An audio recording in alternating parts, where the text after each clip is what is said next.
Hello, beautiful people. Welcome back to our channel. Nnamdi Kanu is in Nigeria. He was repatriated back to Nigeria, and as we speak, he's in DSS office pending when the judge will try his case come the 27th of July 2021 this year. As we speak, his family has reacted to his arrest, and they have this to tell the federal government. And of course, Reno Omokri has this warning he's giving to the federal government over the arrest. The arrest is quite a very serious one. Depending on the angle you're looking at it, it requires a lot of wisdom. But before we go into the newspaper, we're going to merge all these series of reactions into one. We'd like you to subscribe to our channel by clicking on the red subscribe button beside it. You see a bell notification icon. Please go ahead, click on it to get notified as soon as we update our channel on YouTube. Let's start with the reaction of the family. The family of Nnamdi Kanu have decided to react to what is happening. The family of Nnamdi Kanu has asked the federal government not to manhandle their son and the leader of the indigenous people of Biafra, IPOB, who is currently in the custody of the Department of State Services, DSS. His younger brother, Emmanuel Kanu, who spoke in Umuahia, said Nnamdi Kanu stood on the path of truth and committed no crime to deserve any persecution. According to him, Nnamdi Kanu was only asking for the freedom of Biafrans, which is their fundamental human right. Hence, his rights should be respected. He said the whole world is watching on how the federal government would handle him. Prince Emmanuel noted that his brother had awoken the consciousness of Nigerians about the goings-on in the country. My brother stood for the truth, and heaven is on the part of anyone who stands for the truth.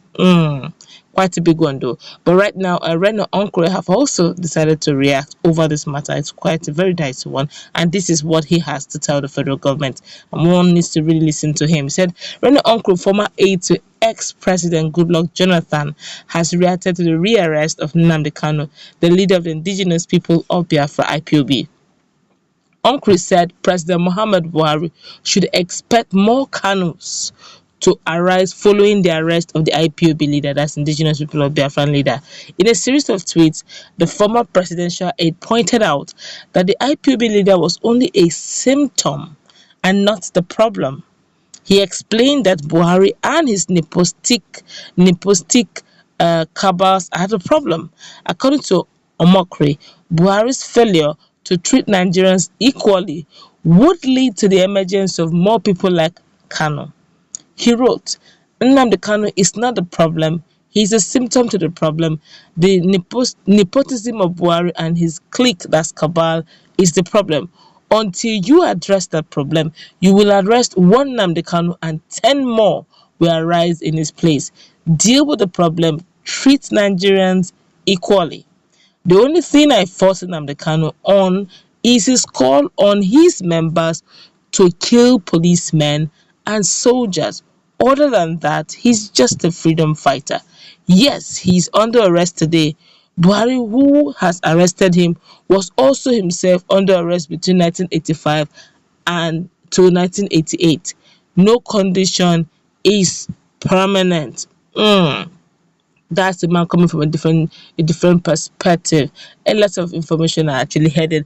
And also still on the same news very quickly, Senator Abaribe have also reacted to what is going on. A lot of people are reacting. We're going to quickly ram it all in. Well, as we speak, Senator Abaribe had a role to play. Remember, Senator Abaribe, the principal surety to the embattled self-acclaimed Biafran leader Nnamdi Kanu, may on July 26 apply for refund of his 100 million naira that was forfeited to the federal government when Kanu jumped bail. Kanu, who jumped bail since 2019, had just been rearrested and will appear in Federal High Court for continuation of his criminal trial on terrorism charges. The senator representing Abia North Senatorial District in the Senate had forfeited a huge sum in lieu of his inability to produce Kanu in court to face the criminal trial. Abaribe was said to have been given opportunities 5 times to produce Kanu as required by law, but could not meet up.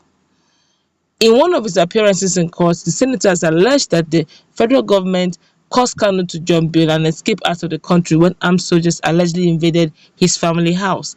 He prayed the court to hold the federal government responsible for the escape and spare him the pain of forfeiting the bail bonds. Justice Binta Nyako, however, rejected the prayers of the Surety and ordered him to either forfeit the bail bonds or stand in place of Kanu for criminal trial on terrorism and treasonable felony punishable with either death or life imprisonment. My God, that's a heavy one. Oh. The Senate minority leader was said to have subsequently opted for lesser punishment and therefore forfeited the huge sum. Although one could not reach Abaribe for comment, one of his lawyers, Maxwell Okpara, said that the legal team of Abaribe will apply for the refund of the money for their clients. It is a settled law that once escapee defendant in a criminal matter is rearrested, the surety who forfeited bond must be refunded. It does not matter whether the escapee accused person is rearrested by the surety or somebody else, as the instant matter. The bottom line is that our client must be refunded to the tune of 100 million naira he had earlier forfeited in the course of the suretyship, the lawyer said. The one I quickly noticed is the result or the effect, or if the trial continues and Nnamdi Kanu is found guilty, there are two options: either death by hanging or life imprisonment. So, which means he needs to get the best of lawyers. All right, because I don't see him jumping bail again. I don't even see another person coming to shorty him again. You can imagine that the lawyers of Senator Abaribe already warming up. I don't know if Senator Abaribe is even aware of it, but right now the lawyers are warming up that, well, since the escapee is quote and unquote is back, then the 100 million naira that was shorted and that was forfeited should be refunded, which means there's no more surety anywhere coming from, especially from that angle. And but if his lawyers are not apt and not up and running and they don't have their defenses tight, and this trial continues, and I perceive in my spirit that this trial is going to be very quick, it's going to be very fast. Even if there's going to be any strike here and there, that particular they will ensure that there's no judicial strike of any kind, so that the judgment will be swiftly and quickly passed. Like the brother had earlier said, Emmanuel, Prince Emmanuel had earlier said, the world is watching, and so also is Nigerians. Also, don't forget that even Reno Omokri said in his statement that yes, Nnamdi Kanu is a freedom fighter, and that's because it is due to nepotism that was ongoing in the country and all that. Say, but the only thing he faulted him was the fact that he kept on calling on his men to keep attacking the policemen and soldiers, and that is hands. If you check it critically, if at the beginning, somebody mentioned in the subsequent previous video that there was a call for that, where he was calling the security personnel to be attacked. But right now, Reno also confirming, which means if there are videos, evidences, I'm afraid that there's a serious matter in his hands right now. But that's going to wrap it up. Let's meet in our comment section. What's a take with all this series of informations